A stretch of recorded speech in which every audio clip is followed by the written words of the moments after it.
It's time for Talking Michigan Transportation, a podcast devoted to the conversations with people at the forefront of the ongoing mobility revolution. In the state that put the world on wheels, here's your host, MDOT Communications Director, Jeff Cranson. Welcome to the Talking Michigan Transportation podcast. This is Jeff Cranson. I am the Communications Director at the Michigan Department of Transportation. This is my weekly conversation with people that really have anything insightful to say about mobility, some inside the department, some outside. And this week I'm talking with Chad Livengood, who is a senior editor at Crain's Detroit Business and has been writing about transportation and road issues for some time.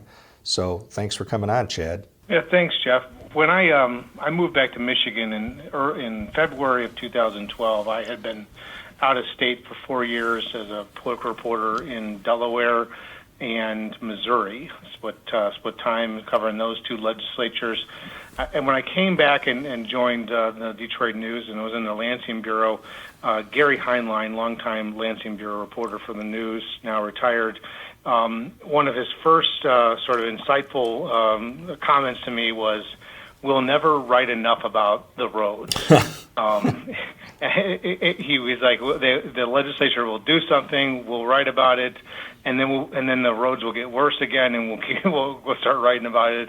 It's a perpetual story, and it's good for maintaining long employment in the news business. You know, it's funny you say that because when I was the political editor at the Grand Rapids Press and working with Peter Luke, who was our Lansing Bureau reporter, and he was a veteran just like Gary, and he said the same thing. So that was pretty well understood in the Capitol Press Corps, I guess, in those days. Peter wrote about roads for 25, 30 years, and it just never seems to go away as an issue. So talk about why you think that is. Why is it so difficult in Michigan? And I don't want to make it sound like Michigan's the only state that's had a problem with this. So there are other states that have been trying to do various things and having a tough time. But a lot of our neighbors in recent years have passed increases. Pennsylvania obviously passed one of the biggest in the country and has really kind of righted the ship in terms of repairing their bridges and roads. Ohio, which already had a higher fuel tax than Michigan, added another 10 cents recently. Why do you think this is so difficult here? Well, a lot of it has to do with just the economy of Michigan. I mean, yes, we've regained jobs, and unemployment that is at a 18, 19-year low. But wage growth hasn't kept up, and the cost of living.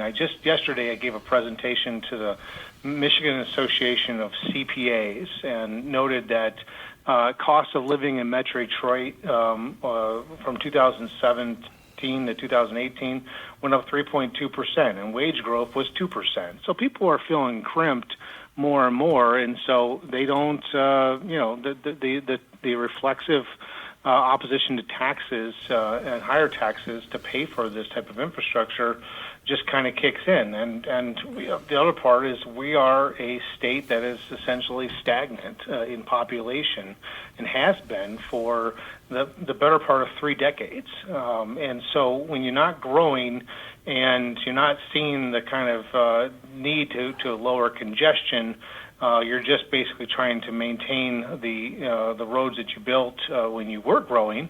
That's where again it becomes more and more difficult. And then the other third point, I think that's just overarching in all discussions in public policy now in Michigan is term limits, and the shorter time span that people spend in the legislature, either 8 years in the House or 8 years in the Senate, maybe combined 14 years.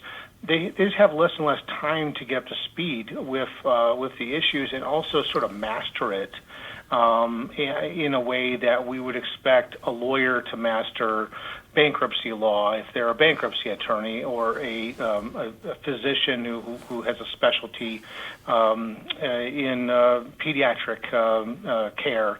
To master that area.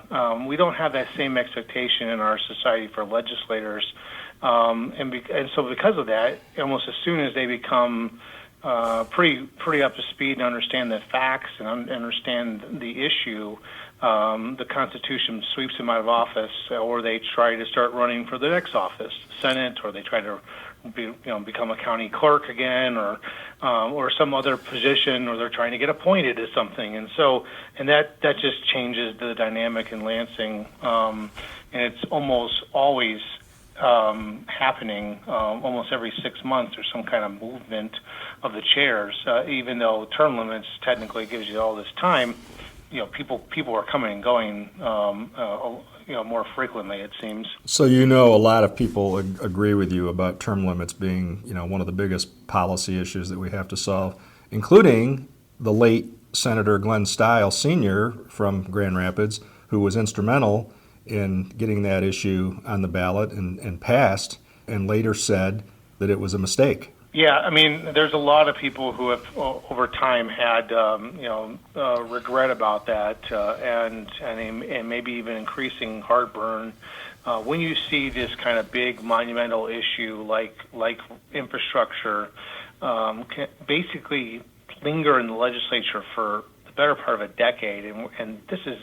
Since 2010, we've been in a recovery and growing economy, and right now we are, seemingly in a boom economy, and we can't seem to quite get an agreement on how to proceed forward with this infrastructure investment issue. Do you think that's the biggest of all the policy issues that term limits have probably inhibited from, progress? Do you think, would you rate roads and transportation the biggest?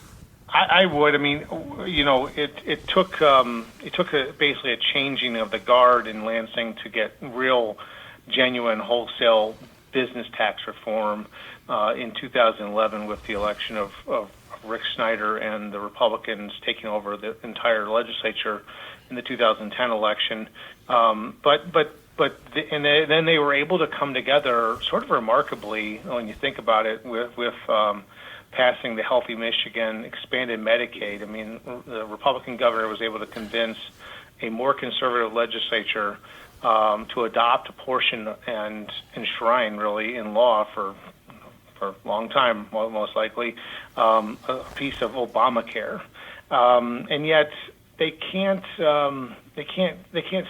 crack this nut, which is something that affects anybody who leaves their house every day.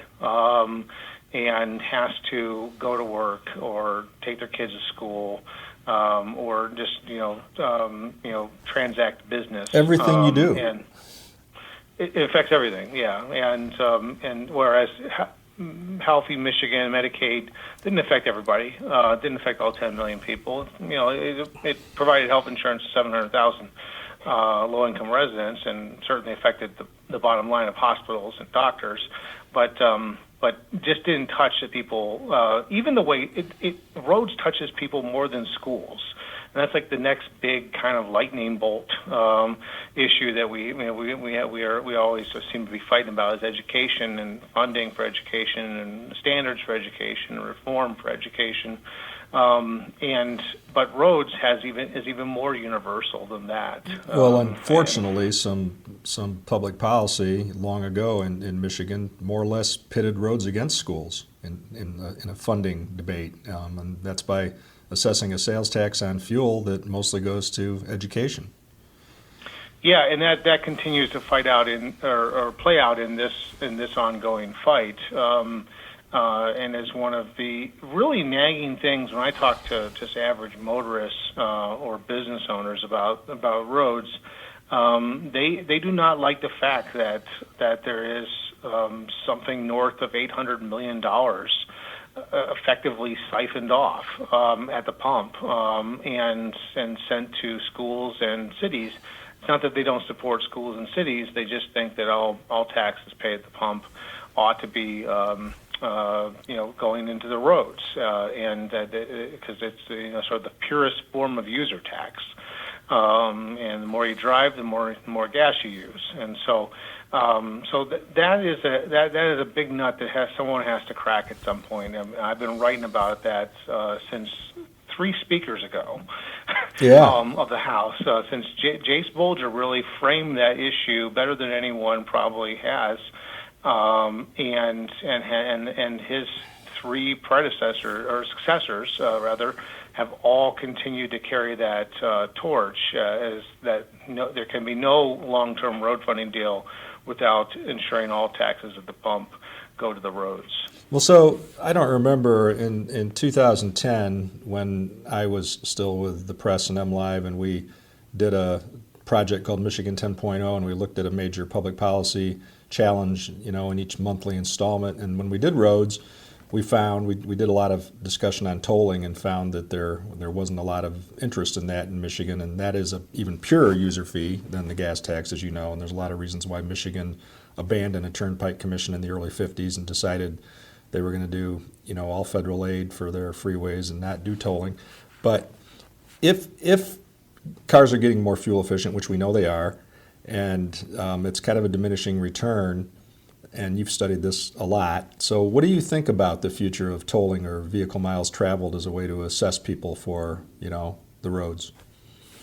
Well, that's one of the issues is just not really being discussed in all this fight is, okay, our automakers, our bread and butter backbone of our economy, are in a space race right now to build electric cars that can go 300 plus miles without a battery charge, and electric cars that'll be run by robots, basically.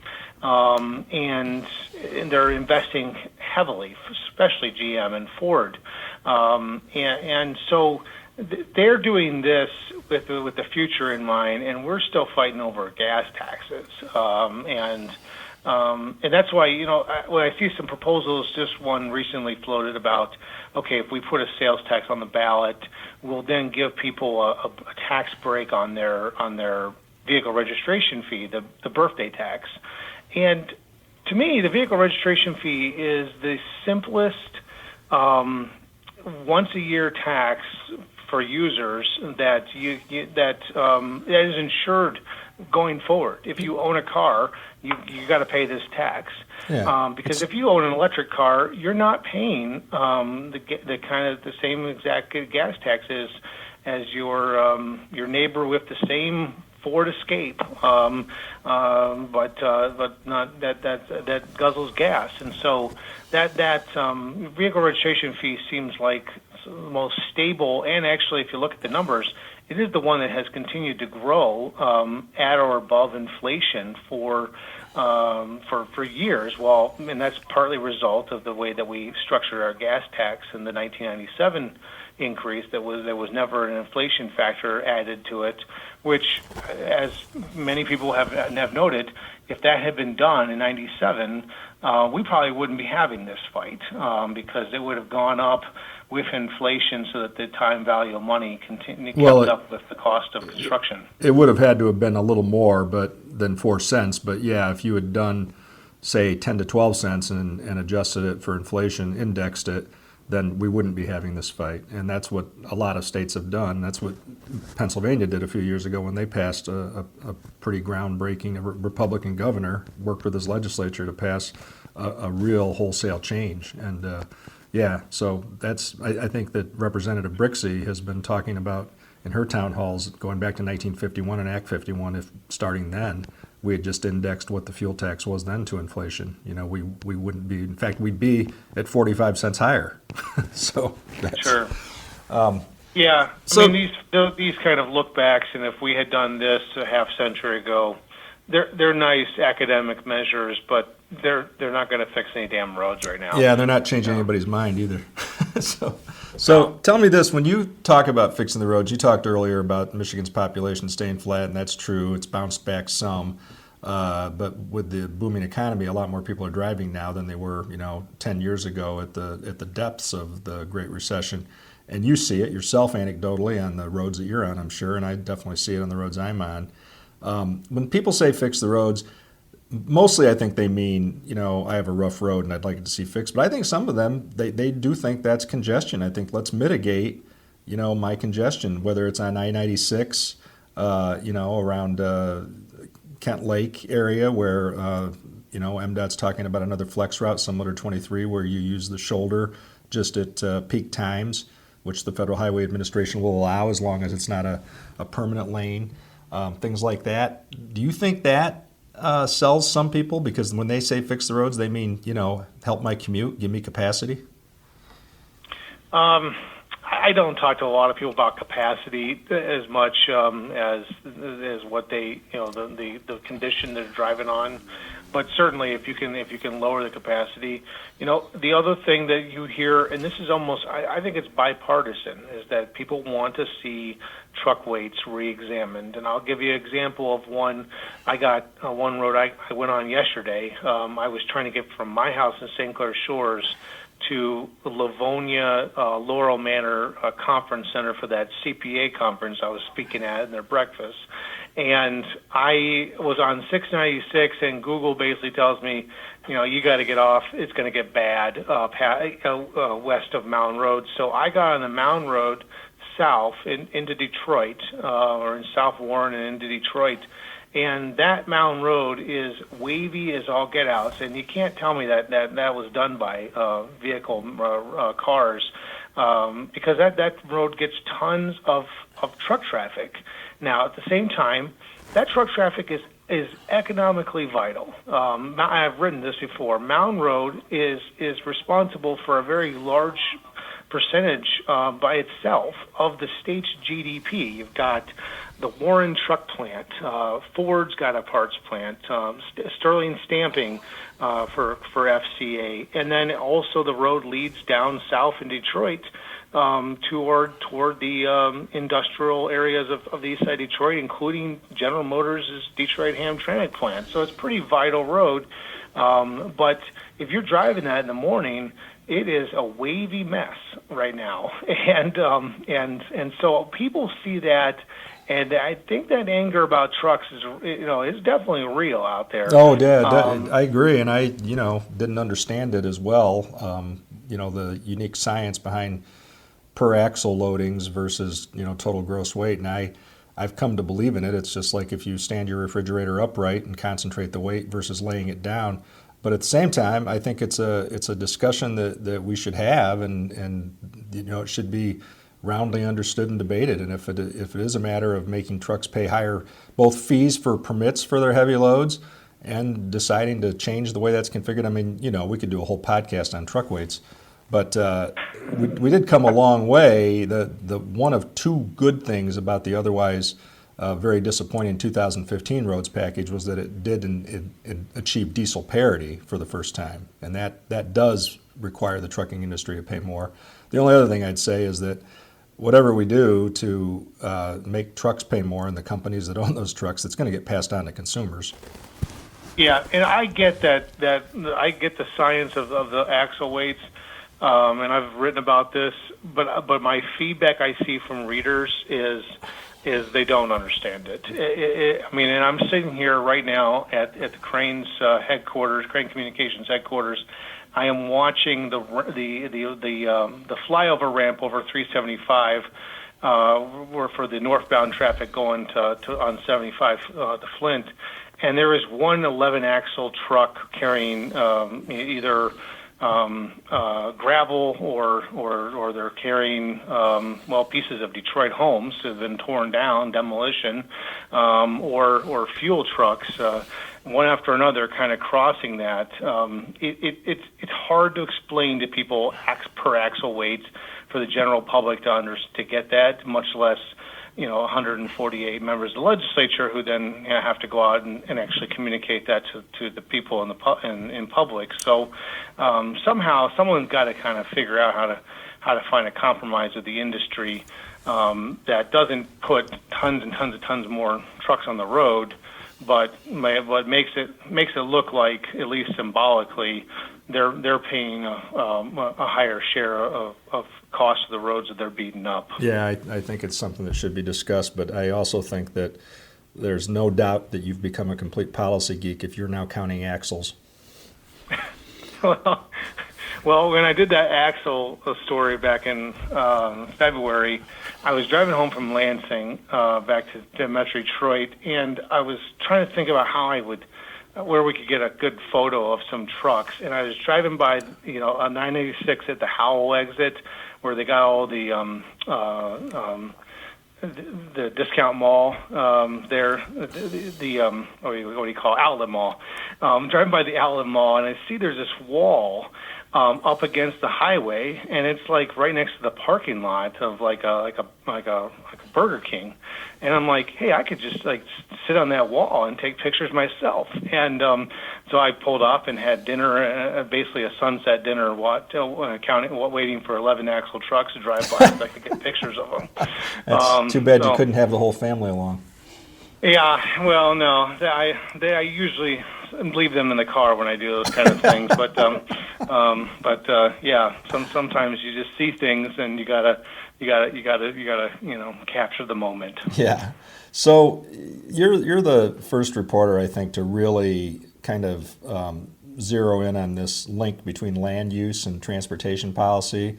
And you wrote back in June after the Mackinac Policy Conference in an interview with Senate Majority Leader Mike Shirkey then about whether we've allowed growth and subdivisions in suburban exurban areas to proliferate, which requires more infrastructure, water lines, sewer lines, and certainly roads, without a sustainable plan to finance them, long term.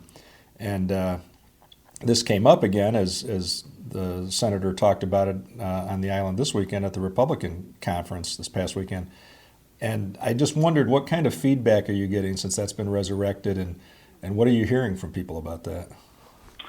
Yeah, I mean, I'm not sure this is quite sunk in with the rest of the policymakers in the state, but transit advocates clearly get this. Those who want to have dense, walkable communities, fewer cars, fewer lanes of I-75 in Oakland County, right, that are going up right now. But this was sort of one of these epiphany moments driving around in the suburbs one day. I was up on 23 to 26 Mile. I had to go up to see a friend up there. And I was driving along, and there was this road widening, kind of just down the road from what's still a farm area, but there's also just all sorts of high density condos going up right across the street from a soybean farm. And I thought to myself, wow, that is some really dense housing for this area, this far out from Detroit. And then you've seen this 1 mile stretch of road. So I went and looked into it, and they were spending, I forget what the figure was, several millions of dollars to widen this road. Macomb County is. And it just kind of occurred to me, wait a minute, Macomb County has 800 lane miles. And I put it really, in my column, I really emphasized 800 lane miles that are in poor condition. I mean, you can find these miles on 9 Mile, 10 Mile, 11 Mile, Harper, Little Mac, Shaner, Hoover. I mean, they're just at Ryan, which is getting rebuilt this summer. And that 11 Mile service drive, it did get rebuilt this summer, thankfully, because that was a atrocious road. But it just kind of stood out to me. Why are we still widening roads when we can't even afford to pay for the roads that we already have? From a public policy standpoint, if you're in debt to your bookie, why would you keep placing bets? And so I asked Shirkey about this in this interview, and he was he agreed that there ought to be some really big re-examine of state policy. This is mostly driven by charter townships that do not get Act 51 money and do not actually own roads, but they are able to legally annex or rezone any farm field to be residential within whatever restrictions the local county has. And then the local county gets dumped with the bill to widen the road. And then they got, they've still got a lot of other infrastructure they got to pay for. And of course, the counties are paid for by, under Act 51, they're paid by miles of road, not lane miles.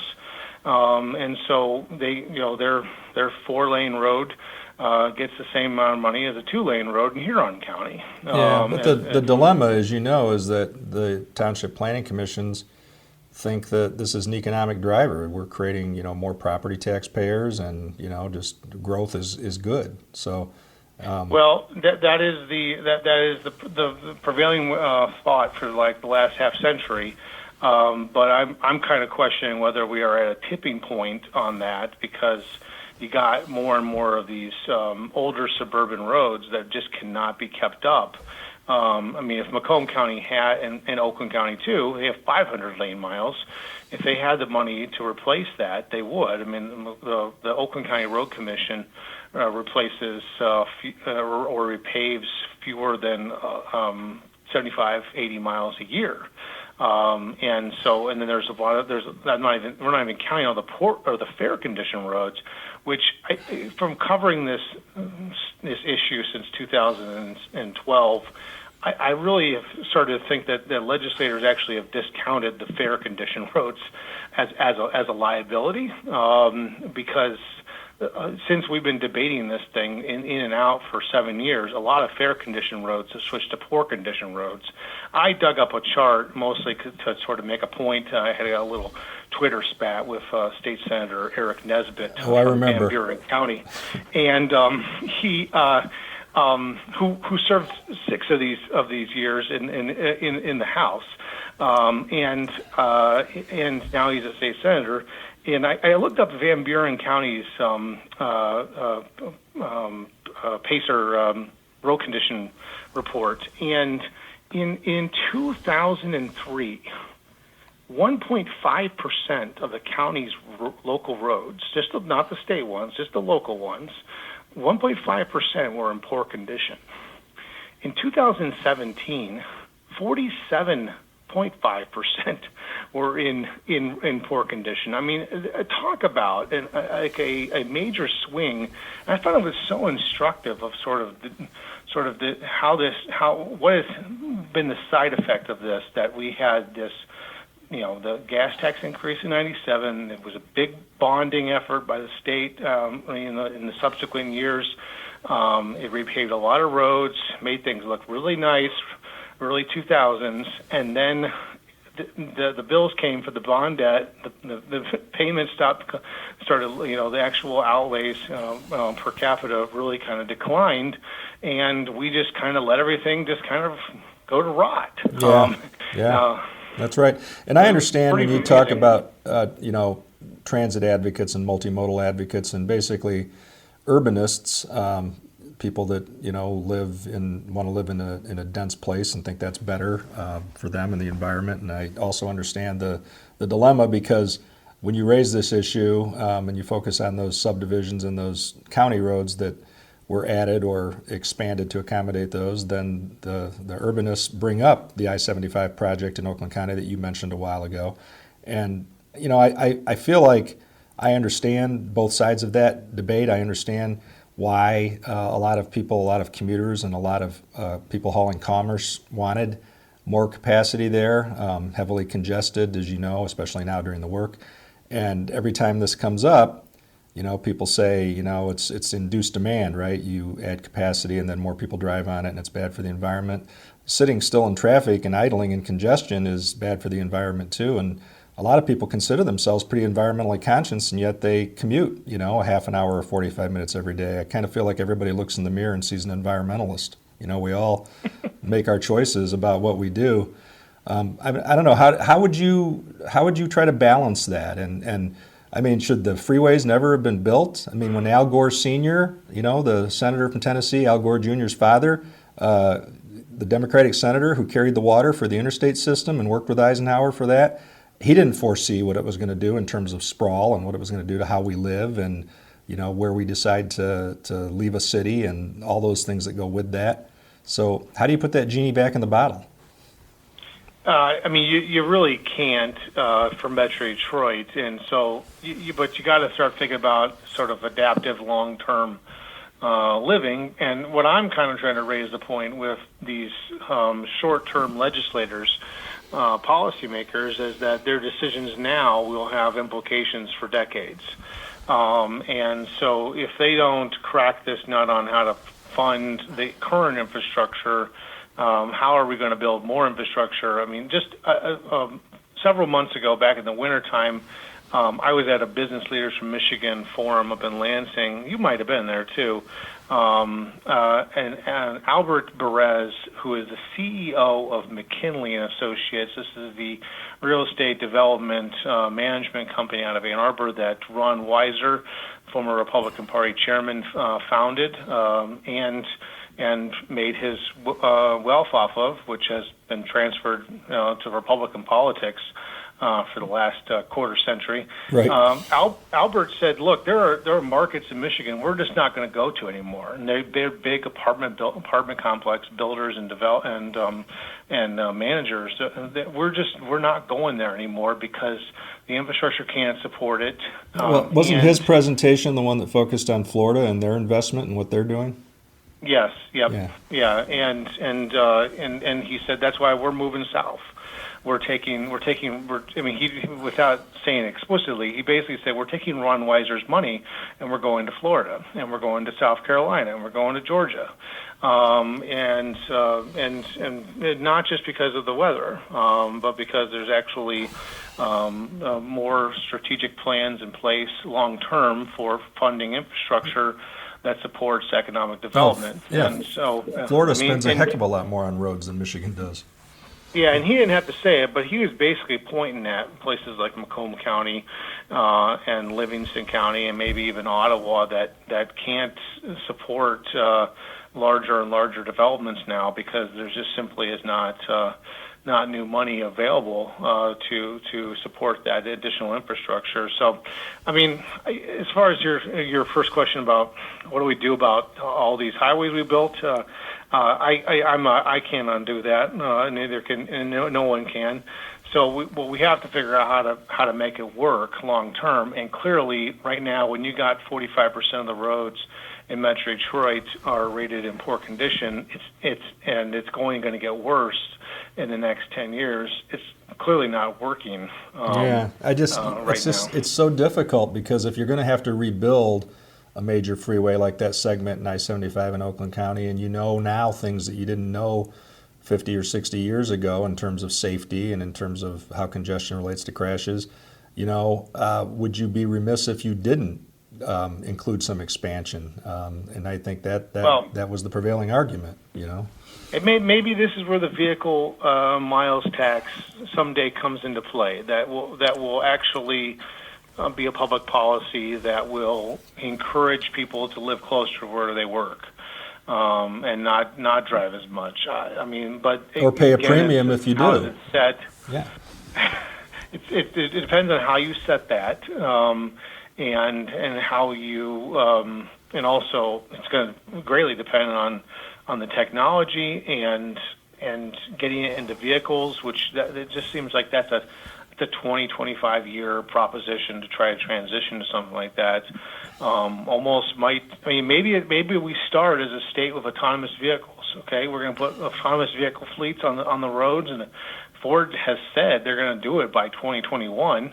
And GM is trying to race to do the same thing, and Google is going to be building autonomous vehicles right here in Detroit.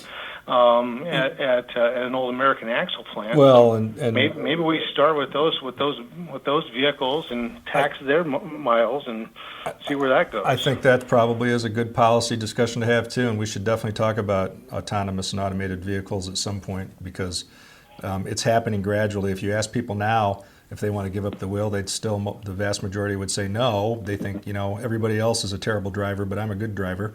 And they don't want to give up the wheel, but gradually things are being added that are going to be mandatory in just a couple of years, like lane assist and adaptive cruise control and auto braking and rear assist. And that's why I think crashes and fatalities are actually going down despite more people driving. I think the technology is already saving lives, and it's just going to happen over time, and our cars are going to become more and more equipped, and we're going to think, I guess this is a good thing after all. So. But let's talk a little bit, since we talked about transit and what that means in terms of sprawl, about the RTA, because you had an excellent story that posted Sunday with a lot of voices, the most comprehensive look I think anybody's done in quite some time at the whole decision to have a regional transit authority, something that was talked about for, nearly 50 years. And the legislature created the law in 2012, and they took a crack at a millage in 2016 for the counties around Metro Detroit. Didn't get it over the finish line, arguably because it was the same year that Donald Trump was on the ballot, and a lot of voters in Macomb County voted against it. So you talked to a lot of people that said maybe Macomb County isn't part of the next one, and we do it without them. So what do you think the prospects are for that? Yeah, I mean, this has become kind of this regional issue that we can't solve. Although we've had regional issues like this that we couldn't solve before, like water authority, which ultimately came about in Detroit's bankruptcy by spinning out the sewer and water department into a regional authority. Now we've got this transit authority that that was passed. Basically, Brooks Patterson, the late Brooks Patterson, Oakland County executive, wrote the law in 2012 that he and then Detroit Mayor Dave Bing worked to get passed. Is for some people a little bit of history. There was a RTA bill that passed the legislature in the lame duck session of 2002, that John Engler, the former governor, famously vetoed like on his last hour or two in office on the first day of January in 2003. That he vetoed it because he was upset about with the school board of Detroit. So he vetoed the regional transit authority bill that then Brooks Patterson also had sought. So we've had this long fight that was that setback, and then it took a decade to get the bill passed again. And here we are 7 years later, and the RTA is nothing more than a regional board with a couple of staffers that doesn't actually have any kind of money or power, because they struck out on their first millage attempt, and then they couldn't get the votes because of the way it was structured. They couldn't get the votes to get it on the ballot last year, and because under this law, you have to have one voting member from all the four counties of Washtenaw, Wayne, Oakland, and Macomb, and one member of Detroit to vote to put something on the ballot. And it's one of these super majorities that was devised. We've also applied to the zoo and the water authority and the Cobo Center Convention Authority, TCF Center is now it's called, and so. We've got this system set up, but we don't have quite the political will from all four corners to do this. Macomb County has basically said, and as it sort of dovetails with our earlier conversation, Mark Hackle says, look, I've got 800 lane miles of roads in bad condition. My voters want me to fix the roads first here before we actually add any more buses to them. And so that's our priority. He's also trying to get a bond issue passed to build a new jail, and he needs almost $1 million a property tax increase to fund this $300 million jail. And so he's just got different priorities, and so this fight kind of continues.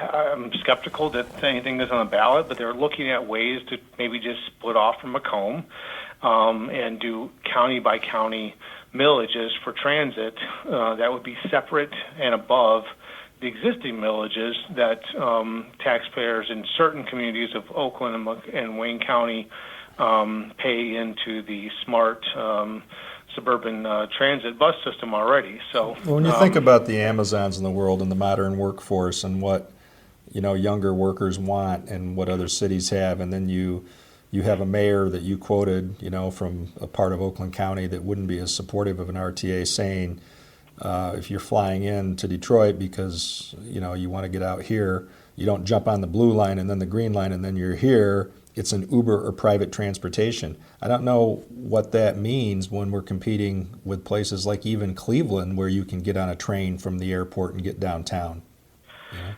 Yeah, I mean, there's a lot of smaller towns that you can get on a train right from the airport and get downtown within an hour, and that doesn't exist. I mean, we do have now a bus that runs out to Metro Detroit Airport from downtown, but it is it's on one of Smart's fast lines. I rode it one day out to the airport and back just to see how it works. It's faster than other routes, but it takes an hour, and it's by car you can do that in 35 minutes, 45 minutes in bad traffic. So people's expectation in order to use this is that there's going to be comparable or reasonably close to the time it takes to jump in an Uber. And until we get to that kind of level of service, you're just not going to get as much buy-in. I mean, I just recently noted that out in Grand Rapids that there's talks right now about the rapid running service, bus service from Grand Rapids to Holland, and we don't even have consistent service here from Detroit to Ann Arbor, which I consider sort of the same. It's not the same exact distance. Ann Arbor's a little longer than Grand Rapids to Holland, but it's a very similar type of sister city metropolitan area. Well, yeah, I mean, and we don't. Yeah, Grand Rapids is about to launch its second bus rapid transit line, and there aren't any other in the state yet. So, yeah. We do not have one yet. I mean, they went big in that 2016 election. I wasn't covering it because I was knee deep in the presidential election and the Flint water crisis that year. But I could tell in the last couple of weeks, especially spending most of that time in Oakland and Macomb counties, where ground zero of presidential elections, that the messaging was not all that robust, and that if you were just your average voter, you would not understand what was in it for you. So if they're going to do it again, they got to really actually have a real message, and you got to have your regional leaders actually all on board. You might recall that one was almost didn't even make it to the ballot in the early summer of 2016. It was pretty much close to shotgun marriage as it gets, and Brooks Patterson didn't go out and campaign for it, and Mark Hackel didn't go out and campaign for it. They just kind of barely allowed it on the ballot. Yeah, I do. And then I do remember. Just kind of died. Yeah. I think we better wrap it up. There's so much more we could talk about. I think this has been fascinating, and I appreciate your time, Chad, and I hope that I can have you on again as this continues, because I promise that I would have people both inside the department, outside the department, and just about anybody that has any insight on all issues mobility. So thanks for doing this.